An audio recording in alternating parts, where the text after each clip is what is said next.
How you doing, Robbie?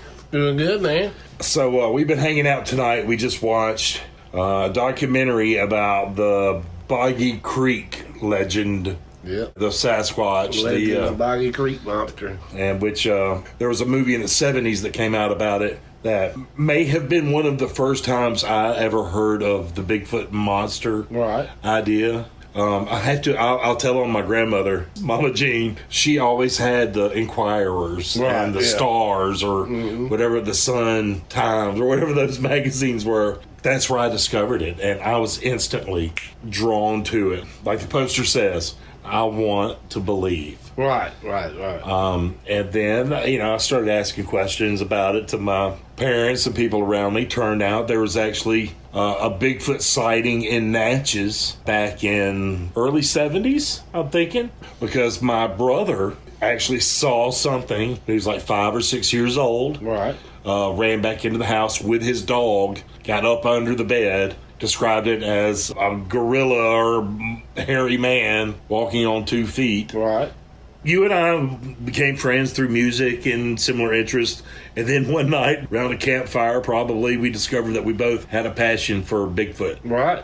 Bigfoot's real, y'all. There he is. Robbie will tell you. I've seen him. And that's what I wanted to talk to you about. Back in the early 70s, there was actually another event that happened. A lady that lived up on the bluff reported that Bigfoot had came and stole one of her hogs. I remember reading about it in the paper, We're talking about the Natchez, Mississippi, the river right there River, that yeah. separates the Missoula. Where does your story start? It was late at night. Me and a friend of mine were hanging at the bar, playing pool, foosballs. And we got to talking to 2 girls. And we ended up taking the girls riding down below the paper mill on the river. We rode down there, and me and him and me and the girl I was with got out of the car. And we walked out on the sandbar and sat down and started talking. Probably wasn't there not even 5 minutes, and all of a sudden something just screamed real loud behind me. I was like, what was that? And I jumped up and turned around, and it was a full moon night, and I was looking to try to see where the sound come from, and all of a sudden I saw some trees shaking big enough that I couldn't shake them.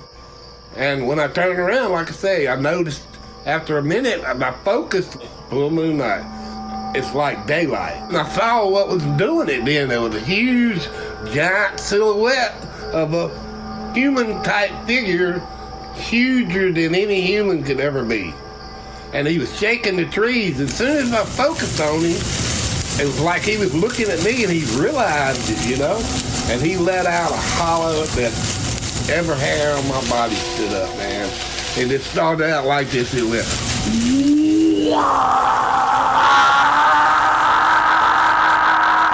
and just hung, man, and I was just freaking out. Oh, it was spooky. It was spooky.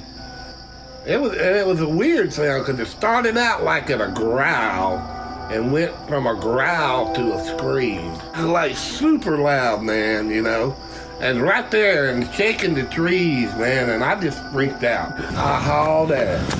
What about the girl? I left her. I ain't gonna lie. I hauled butt to the car, man, and opened the door and grabbed my buddy, and I said, we got to go now.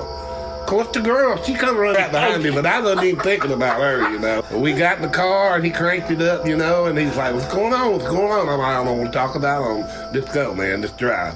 And she wasn't saying nothing, and I wasn't saying nothing, and I didn't tell him nothing all the way home. I was just trying to rationalize what happened.